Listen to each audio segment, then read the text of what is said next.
এই মিডিয়ায় যারা কাজ করে তারা 90% লোকেই পরকীয়া, প্রেম, অবৈধ সম্পর্ক এগুলোতে জড়িয়ে থাকে।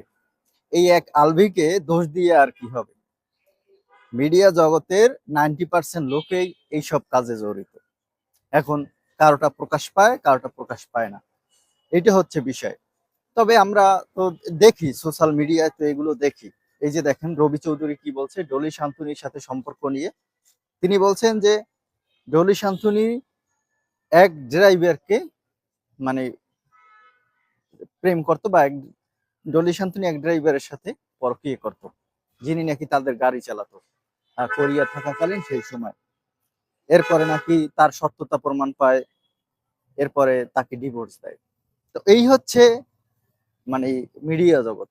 এখানে আলভি কি বলেন, ইকরা বলেন, রবি চৌধুরী বলেন, কার কি কথা বলবেন?